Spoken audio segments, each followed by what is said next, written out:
Oak Life Familia. It is Greg, Rachel, and Russell, and we will continue the conversation that Russell so eloquently facilitated on Sunday, talking about altar calls, calling back to that experience, and diving a little bit deeper into the concept of commitment.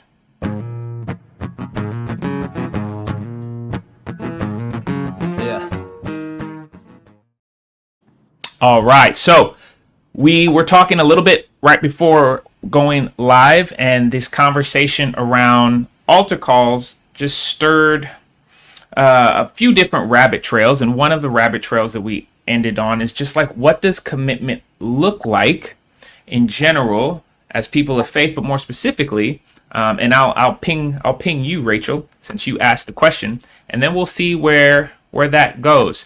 At some point, if people have questions in the chat, I'll post them up here. We did get a question emailed in, so we will check that in a little bit as well.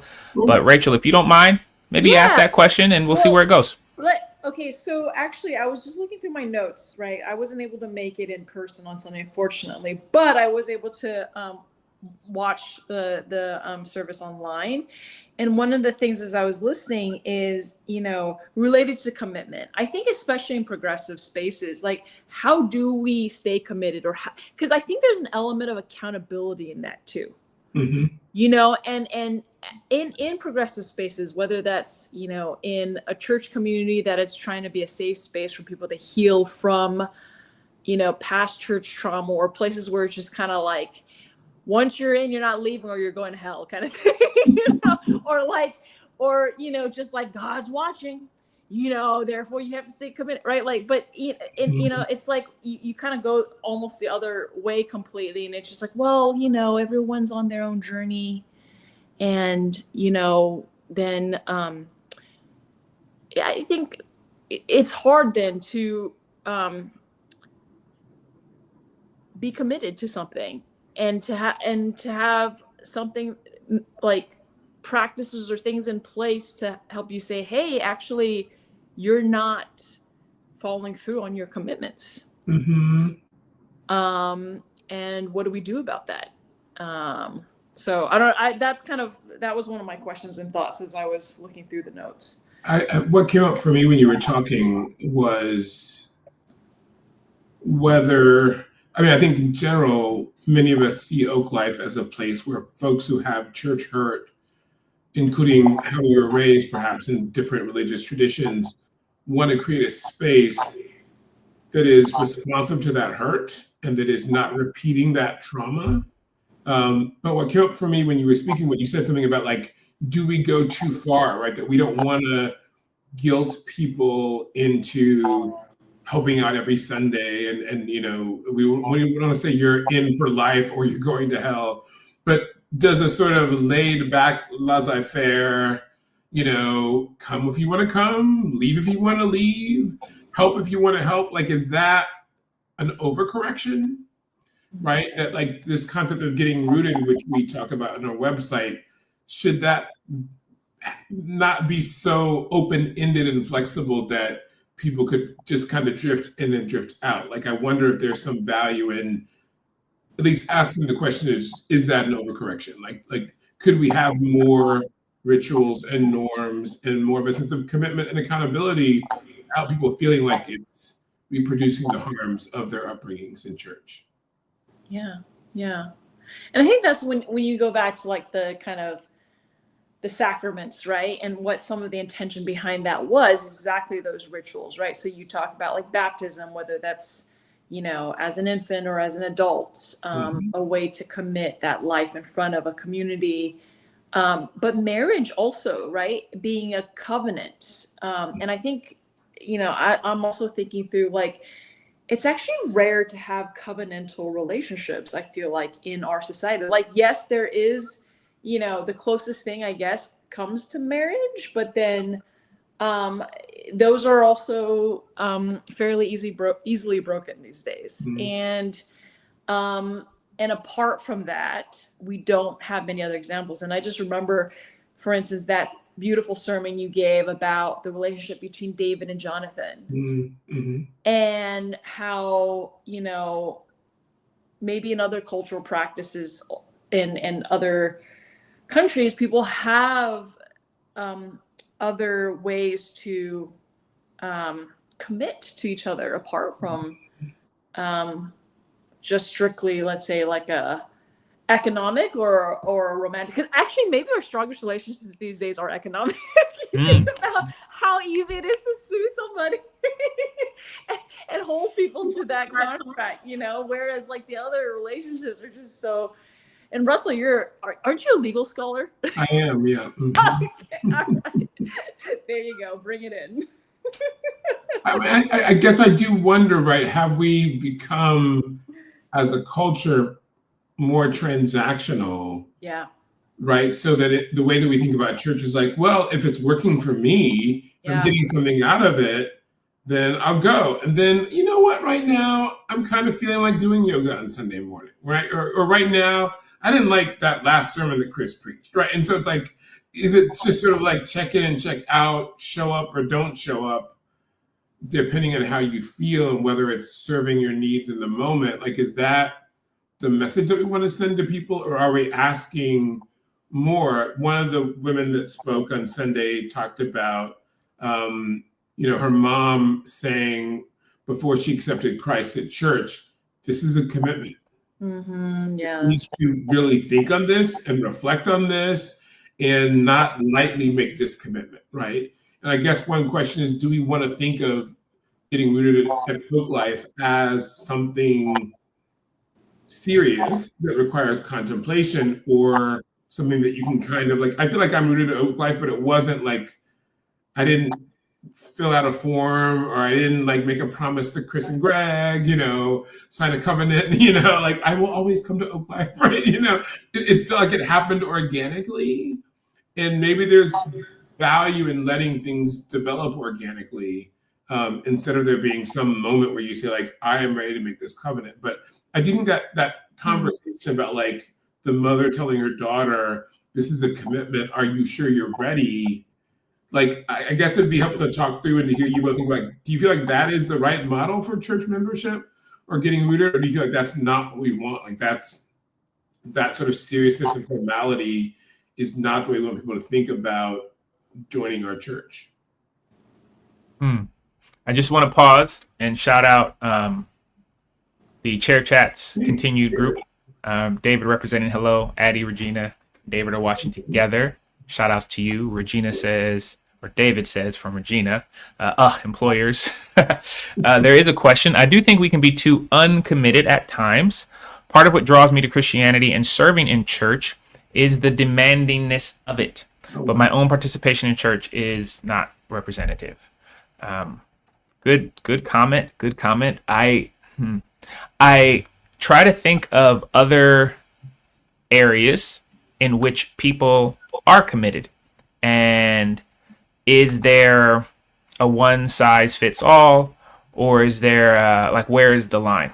I often use the example of this gym I used to train at, where they had everybody from personal trainers to professional fighters to world champions to soccer moms and to people who just wanted to get in shape but never actually wanted to fight.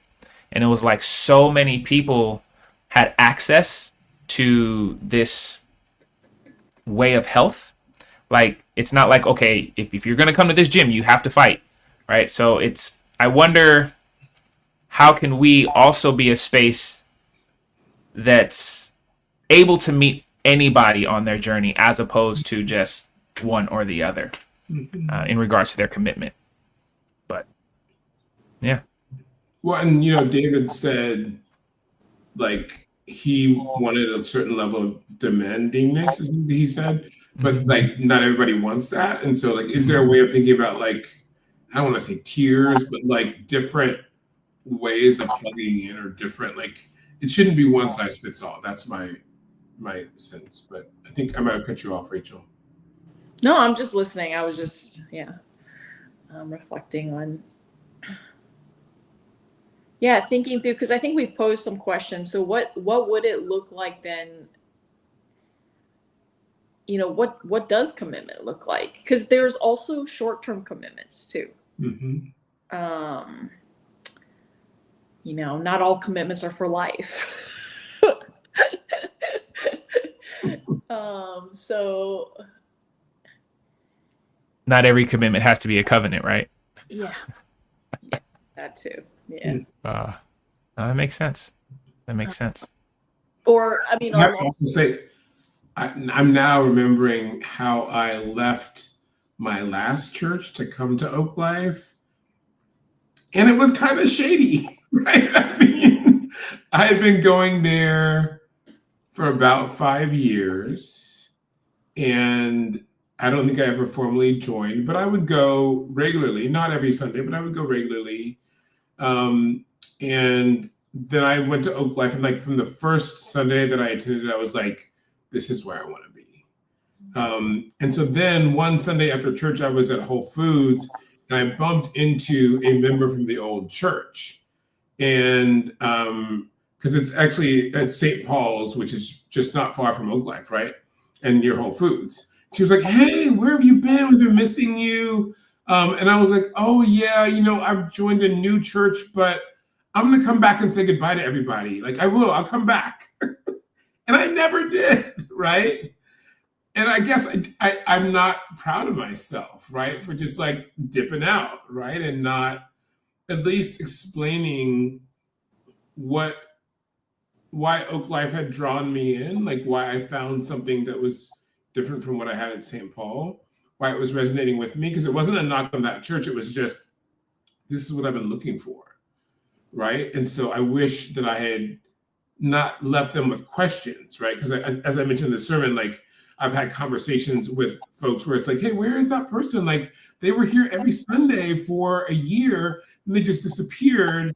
And then, the person I'm talking to was like, I don't know. Yeah, I don't know. And so like, I was that person, right? Who just disappeared and never explained why I left and went to another church. So I'm having some regret about that.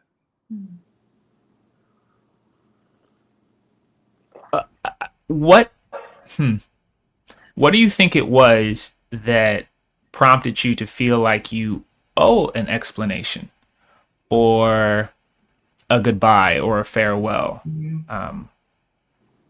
Where do you think that came from?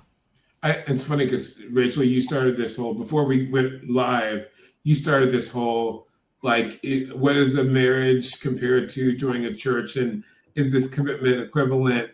And so I'm actually going to go back to dating and marriage, right? That like, I've asked myself the question, after a couple of dates, like, what do I owe the person? Like, if I don't want to go out with him anymore, do I need to have a conversation?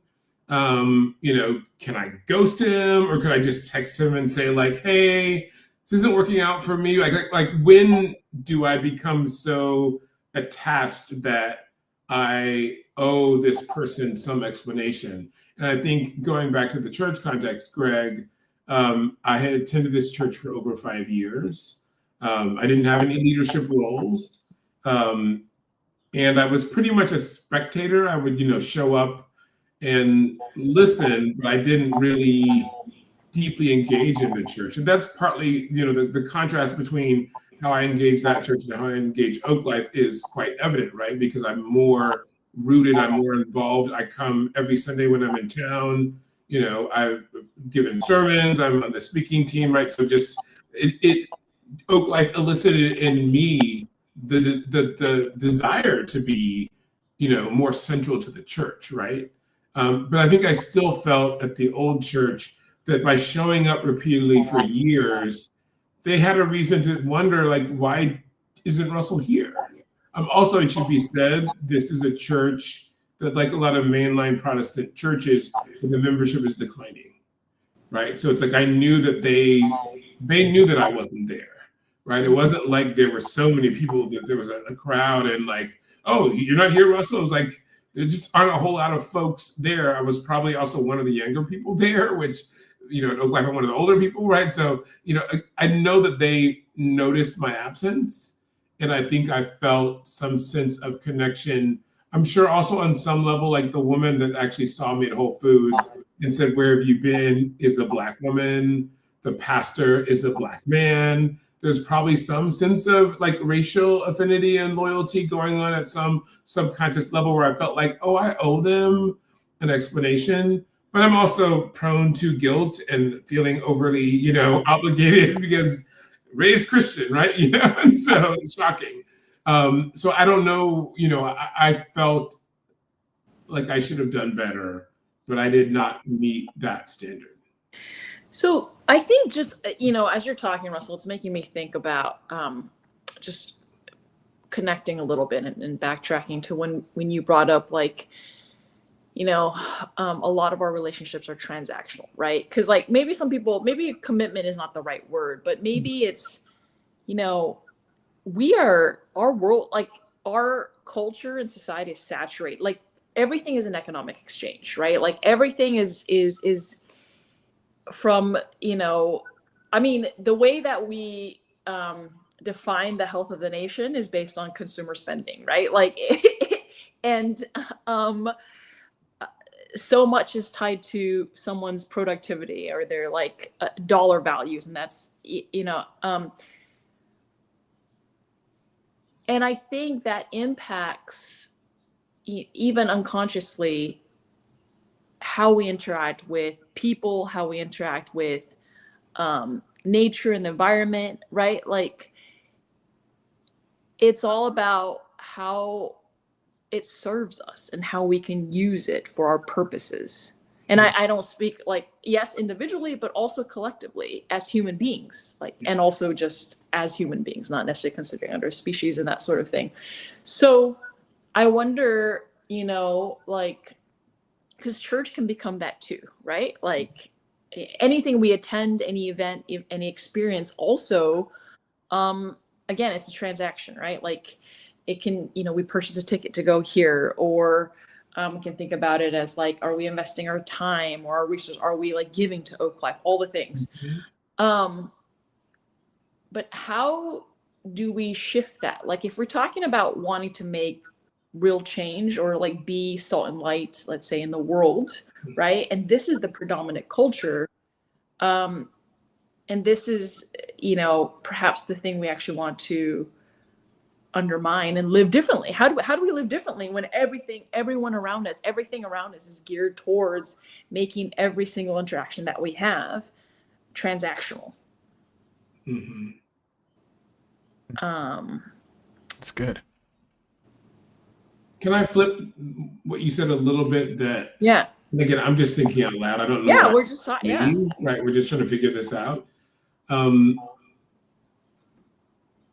feel like what makes me a little leery about people feeling committed or obligated is I feel like ideally we would want people to serve at Oak Life based on like feeling led and like, compelled that like, I want to do more. I want to give more. I want to lead in this way. I want to start this new ministry. And something that makes me leery about the language of commitment is kind of like when you don't feel it, when you're not feeling that fire, but you're like, but I should because I promised, right? And so I don't know if I want people to, to come for that reason because they feel like they promised or they owe the church something. So it's not about, I'm not saying this is not an argument for transactional relationships, but it is saying, I guess ideally it would be spirit-led, as opposed to, maybe the spirit can lead you to feel committed and obligated, but I don't want people to like not listen to the spirit and to feel like, well, I said that I would do this ministry, and so I'm going to do it even though I don't want to because I promised. But I don't know.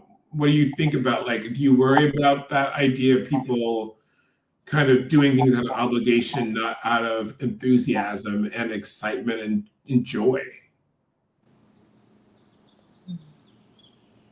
There was this story going back to the whole marriage thing. I forgot the context, but my instructor was trying to paint a picture of one partner comes home from work and the other partner's like, you didn't do the dishes. And the person responds, fine, I'll go do the dishes. And then the other partner's like, but I want you to want to do the dishes. Don't just do them. Like, I want you to want to do them, right? Right. And yes, there is something, quite personally, if someone's doing something out of obligation for me, that's the most ick feeling. Like, please do not do me any favors. Like, if you don't want to do this, then I don't want you to want to do this, right? So I hear that, and I don't think there's sustainability in manipulating people to do that, which makes me kind of go back to the question that Rachel posed. If we're going to be different, I think the common currency that others use is a sense of control, whether it's fear to control motivation, whether it's reward or praise, feeding the ego as a form of, or guilt as this way to control and manipulate people into doing whatever it is that they want to do. So if we are to be different, we have to be invitational without controlling. But then that goes back to what you were saying, Russell, is, well, did we overcorrect too far? In that we've let go of control, but we've also gone soft, for lack of a better term, in the invitation. Invitation to what? We don't know, because we haven't said anything, right? Or something along those lines. So yeah, I'm not proposing an answer per se, but I know that there's something around this idea of control and agenda that has to come to the forefront in regards to how we motivate people to be committed. Any thoughts around that?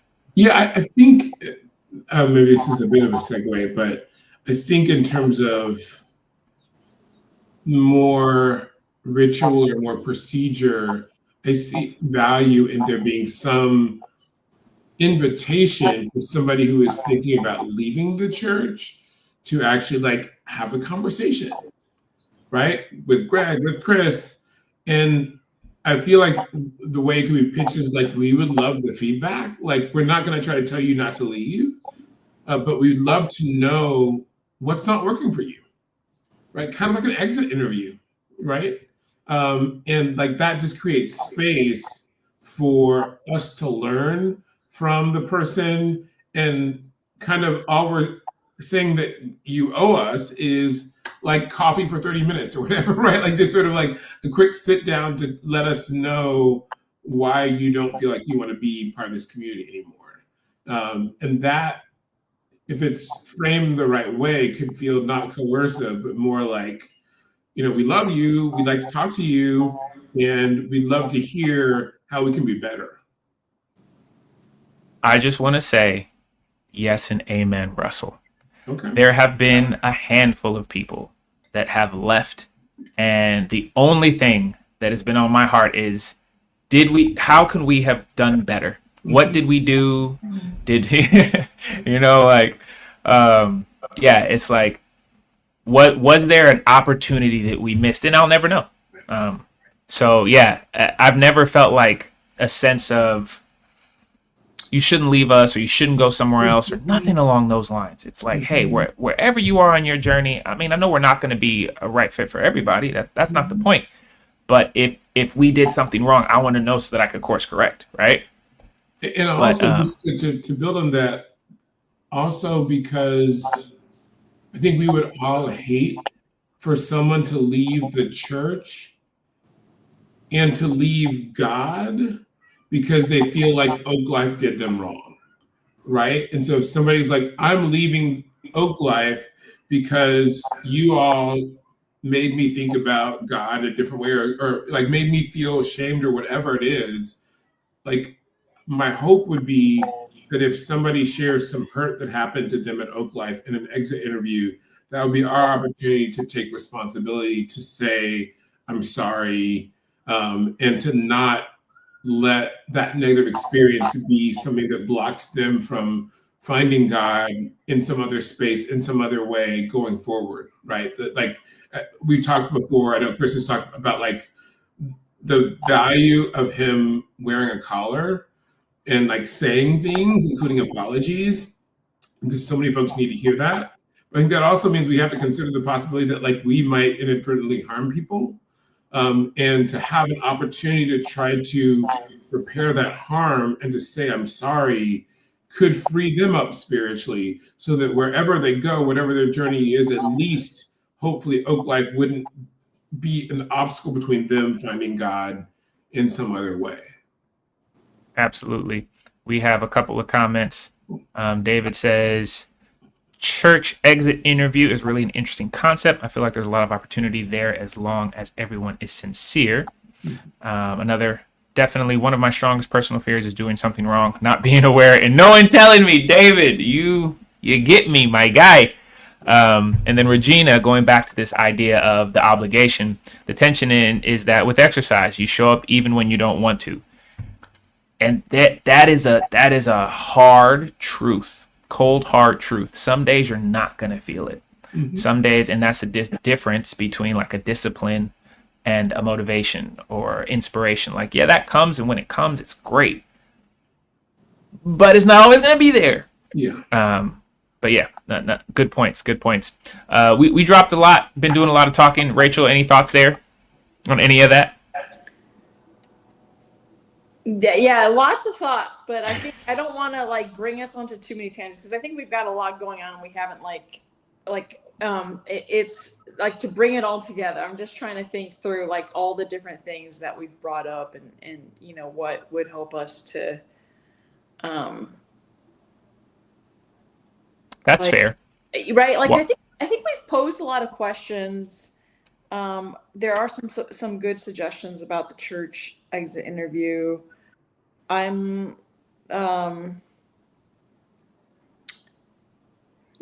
guess I was kind of thinking through like the purpose of the altar call. I'm still a little bit on that, like,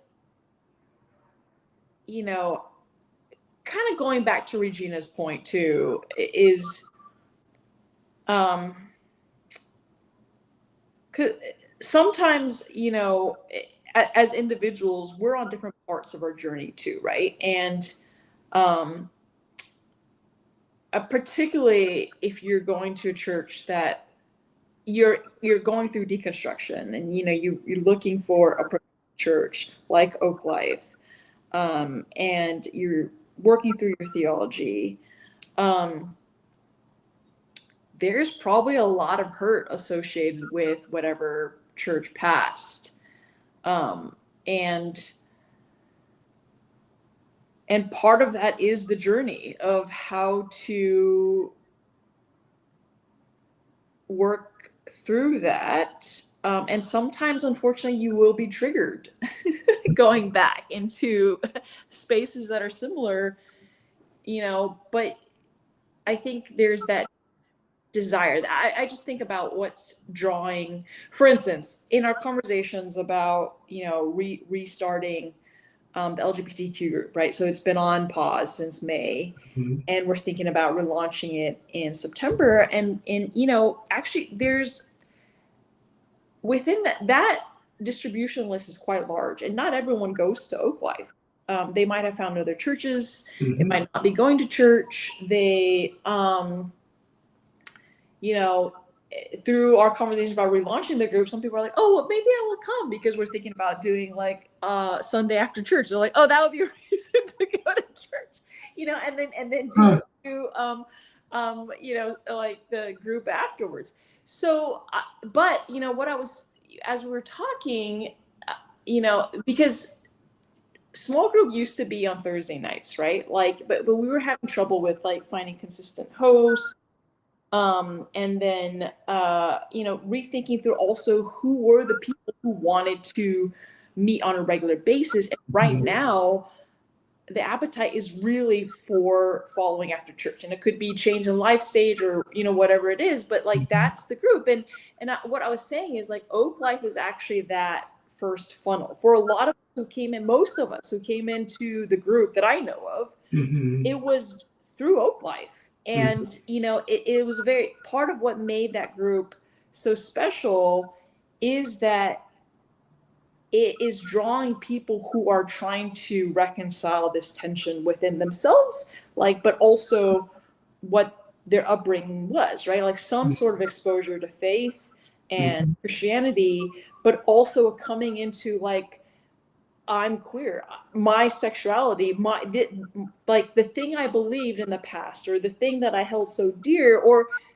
God, right? Like in that concept is so loaded, disapproves of who I am, like I inherently am. So, but people who want to hold both, and I think that's very beautiful, because it's easy to let go of one or another.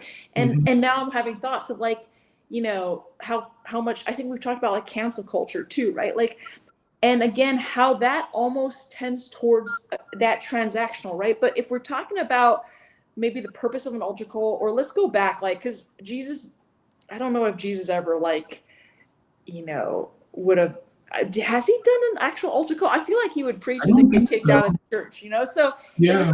almost like, it's almost like, but he did say, follow me and I will make you fishers of men. So Mhm. I think at the end of the day, what we want isn't necessarily like come up to the altar and make that commitment, but it's like, how do we make disciples while people are with us? So Yeah. maybe that shift is more like, because this group has been a transformative part of so many people's lives, and they don't necessarily have to stay connected to Oak Life per se, but we are connected though. Like Mhm. not necessarily Oak Life as a building or an institution or even Chris or Greg, but Yeah. there is still this community of people who want to meet regularly together. And it is through Oak Life that they came together. And something transformative happened in the moments when that gathering took place that continues to draw people. So I mean, I'm just kind of talking and No, verbally. no, I really appreciate you bringing in the LGBTQ small group because, well, one, as a gay man, it is so moving to me to see the group thrive and to see. I think it really began under Eric's leadership, just like people coming out of the woodwork and saying like, I want to participate, right? Like when Adam and I co-led it, we would have like 8 people, on a good night. And then it was like, 16 and 25, and the email list just exploded. And I think that speaks to people that want to connect in a safe space with other queer people who are deconstructing and processing their hurt. And I could totally understand somebody in that space saying, like, I actually don't want to come to church on Sunday morning, or I'm reticent about that, or I don't want to be a member at Oak Life, but I want to be around queer Christians, people who are deconstructing. And so I do think some of our looseness in terms of formalities, I think you've named a benefit, right? Which is that people can be blessed in multiple ways through the church. And it doesn't have to be Sunday morning, it doesn't have to be an altar call. It could be coming to small group. And if they ultimately leave small group, having reconciled their faith and their sexuality. And like, that's wonderful. But the really interesting thing is, though, is what I'm saying is that actually it's not that people are coming to the small group necessarily first. Most people, it's through Oak Life. So Okay. they are searching Through for Sundays. they're Okay. searching for some Mhm. way to bring together those two Okay. important parts of themselves, their faith and their sexuality, and bringing it Mhm. together. So it's not like, for the most part, it's people who have like, again, come to Oak Life or drawn to Oak Life somehow and then get connected to the small group. Okay. As of the people I'm thinking of right now. Mhm. But it doesn't mean they always stay with Oak Life, is what I'm saying, right? Like, so Mhm. but the church has been a place where it's been like a what do you want to call it? Like the first kind of draw actually to Mhm. like, that is actually, people did feel that church was a safe space. Yeah. Oak Life it has been a safe space, but for whatever reason, Sunday and that church service, Mhm. they may or may not have like committed to going to that regularly. So, Yeah, yeah. You mentioned a significant point about like, did Jesus do altar calls? And it's like, in our context, no, right? They didn't Yeah. have worship services in our context. But in addition to calling forth disciples, he also said, "Come to me, those who are weary, heavy laden, I will give you rest." yeah. And people came to him because they had a need. And you're naming that with this reconciliation of identity, sexuality, and faith, it's like there's a need there. And I think that's what the hope of an altar call is an opportunity to say, hey, you congregant, the one, is there the one that is in need of something? Are you willing to step forth in faith to get that need met? Yeah. Via Jesus, via Christ, via the community, the body, the church. So I think that there is something necessary about that invitation for those who are in need, which brings me to a question from Cassidy. And Cassidy states, let's see, this question is for Russell. I find myself challenged by the filming of them and subsequent publishing of them on social media. It feels like a very vulnerable moment to be used for promotion for the church. And was just curious as to what your thoughts, Russell, might be. Is there a benefit to that? So there's, So like you look on YouTube and it's like the scene is like, oh, all these people rush into the stage, and you hear in the testimony of this person you've never met and will never see, don't know him from a can of paint. That's very raw. And it's like, what's the purpose of recording, filming, and then publishing something like that? So yeah, to marry those two, the rawness of a person being in need, which is I think the point that Rachel brought up, and then the question is, and now what do we do with that? How do we do that in a service? Do we promote it like? Wow. Yeah, that's a hard question, and I will just say I did not say this in my sermon on Sunday, but I think this is an appropriate context to bring it up in response to Cassidy's question. When Chris and I met and discussed this topic, he said, like, oh, this reminded me of this viral clip. It's probably not good for your sermon, but I thought you might want to see this. And so maybe if I find a link, I can put it in the chat. I know exactly what the clip is. Put it in the chat then. My goodness. Basically, it's a altar call at a Black church, and a Black man goes forward, and the pastor gives him the mic, and he says, "I'm not gay no more. I've been delivered." Right. And the inflection is really quite amusing. So obviously there's some church hurt for a lot of queer folks hearing a gay man say, "I'm not gay anymore." But I have to say, like, I think what made it go viral was the performativity of it, and the inflection.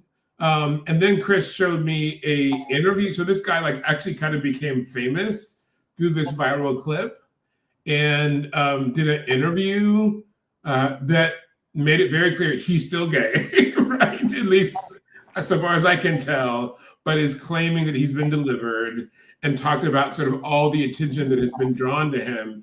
And I actually kind of wondered, for the church that held that altar call and broadcast it, like, did they intend?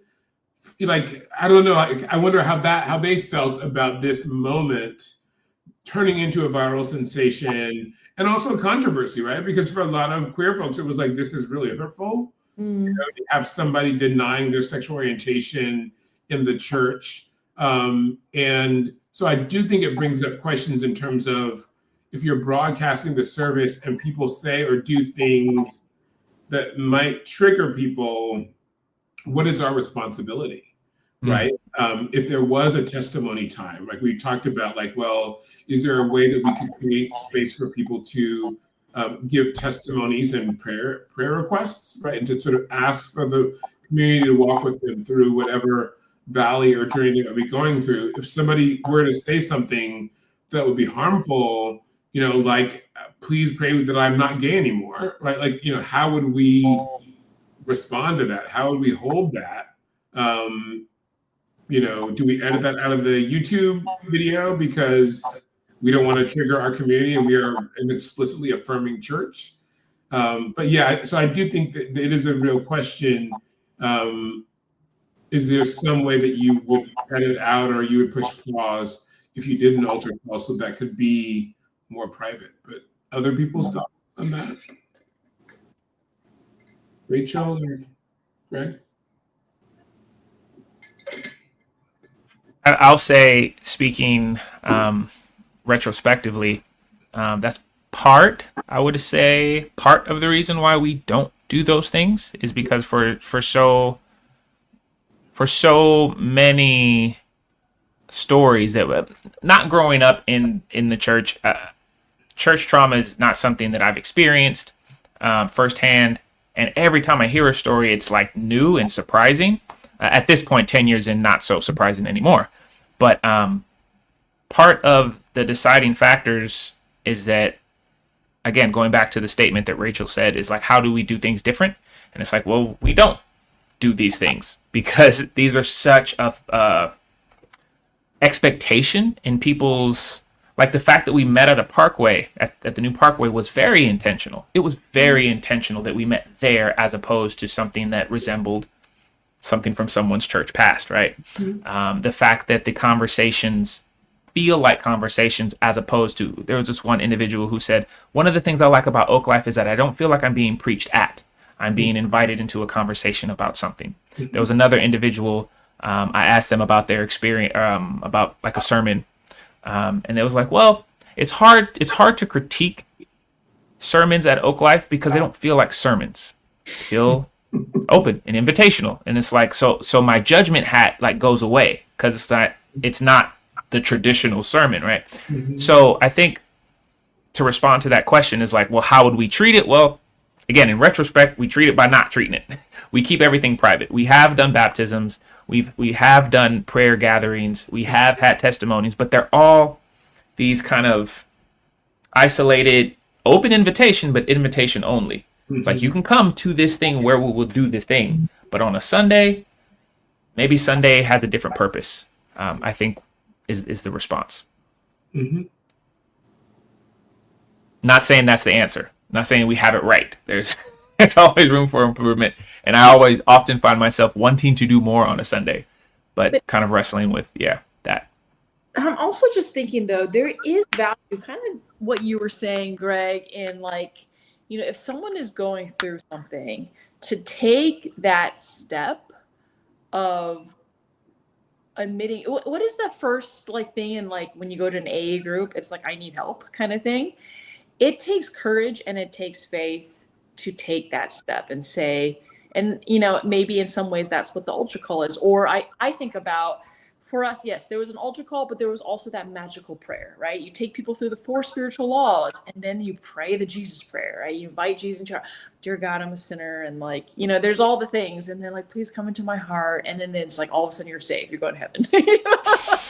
Right. But it doesn't work like that. So, but there is something of value, right, in getting to a space. It's almost like, when I think about the things I don't know, right, like the sins I've committed, or like the things that I need growth, like to grow in, when I become aware of it, and then the guilt and the shame, and then when I can start to accept it, is when I'm like going to say, okay, like first I have to acknowledge that it is happening, right? And feel that, right, that I didn't live up to whatever standard that I have. And then I have to like want to make a change. Mm-hmm. And it does help for me to share it with other people to hold me accountable and then to work through it. Oftentimes it does involve other people. And it's not just something I can do on my own. So I'm just thinking about that, akin to something like what the function of the altar call is. Mm-hmm.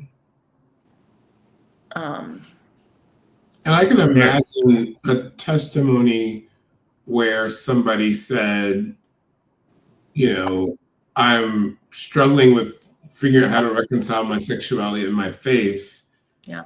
And I want people to walk alongside me. And then like folks from small group are like, hey, come to small group. That's right. Let's talk. Hey, I've been down this road. Let's have coffee, right? It's sort of like people come around that person and love on them because we've walked down that road and we have experiences that we can share, right? Yeah. So maybe we shouldn't let kind of the worst case scenario, like that viral clip, lead us to not create space, but sort of trust that we can handle the awkward moment if it happens in terms of making a decision about whether to include that in the video or not. Can we edit the videos, Greg? Does YouTube allow that, or is it like Afterwards? So if somebody's watching live, like now, Yeah. I can't edit in the moment. So if we say something that we shouldn't say right now, I can't edit it till later. there's no So play? Sorry, just kidding. I mean, it's like a 1.2 second delay, maybe.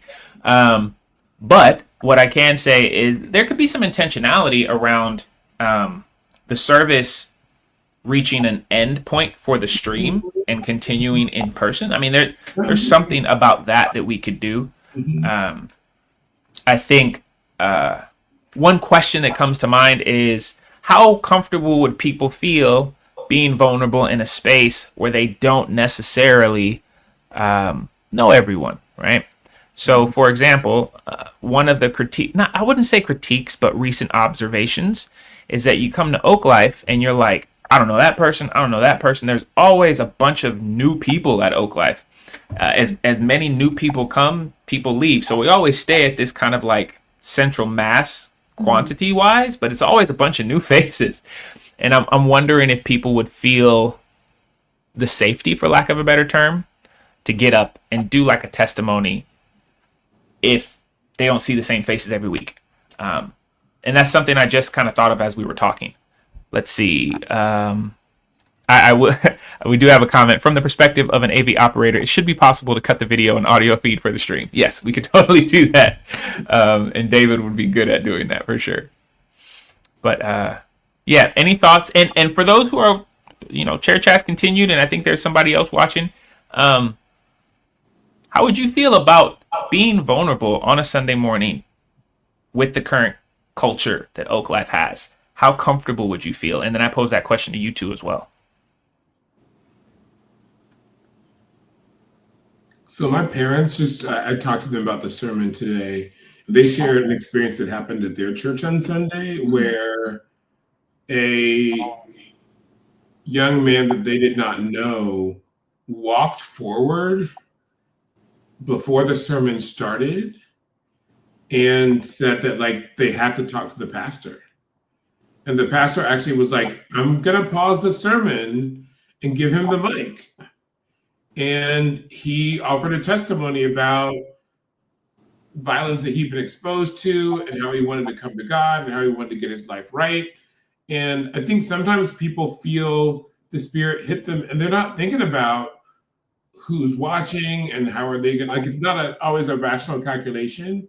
Sometimes, as Leslie indicated in her comments on Sunday, like it's Spirit-led where folks are really kind of feeling like, I need to unburden myself. I need to share something, right? And so I don't know. I think I'd be inclined to worry less about the people who are like, I don't feel comfortable sharing. I'd focus more on like that one or two people is there one that like feels compelled to share and feels like a weight was lifted because they were able to testify in front of other folks. And maybe over time, other folks would feel more comfortable as they see a loving response and that people are walking alongside that person and supporting them in whatever they're going through. That's true. That's good. We have some comments. Regina says, public speaking just isn't comfortable for a lot of people. And David agrees. It often has more to do with the fundamentals of the format versus who's there. So thank you in real time answering my question. And it don't matter who's in attendance. Sometimes if it's led, it doesn't matter at all. I will say people do, now this is different. People do come up to Chris often and myself sometimes with request for prayer or with an update. And if you stay after, you'll kind of see me and Chris talking to the peeps and stuff along those lines. So if there's a need that is met, people still walk forward, but it's not in that public sense. And I think that's the point of the question that we're talking about here. Which, yeah, there's power in seeing that. Some churches will also announce prayer requests, right? So it's sort of like somebody could come to you and then with their permission, you could announce it to the church, or it could be in the chat. Like there's one church that I attend sometimes virtually, and in the chat, they will say like, so and so's father passed away, and like please pray for him, right? So Mhm. there could be ways to circulate prayer requests that so it's not just one-on-one, and also so that like frankly, Chris and Greg don't feel like they have to carry all of that on their own, right? But that it's sort of like more folks are taking on that prayer request, and it's a collective effort to lift that person up. Pastor Erin Edwards herself in the building. Shout out to you. Altars have always been part of the story. That is a fact. What purpose did they serve? How were they used is the question that we are wrestling with. Not that whether or not they've been there, but how have they been there? And what altars are we setting in Oak Life to kind of switch the conversation? Maybe there's unintentional altars that we have established and erected within the culture of Oak Life, for better or worse. Rhetorical question. We don't have to answer that. But pinging the question back to you, Rachel. Any thoughts based on what has been shared thus far? Trying to bring it back to, do we do it? Do we not do it? How have we done it? It's all on your shoulders, actually, Rachel. Right now, I'm just playing. You decide. Take your call. No, I like Aaron's comment there. Altars have always been a part of the story, and it reminded me. Didn't Mariana and her partner Nova share something about how to build altars, right? Like, or how to, and then there was a little booklet that they had put together. They made a It was a zine. little different, yeah. It was a little different, but that wasn't. I mean, that is a form of an altar call too. It's just different than I think the one that you were describing, Russell. But it was more about kind of using visuals, maybe nonverbal. It's less verbal, although that could be integrated in that. Pastor Aaron also, I don't know if you all saw it, but wrote minimize ego.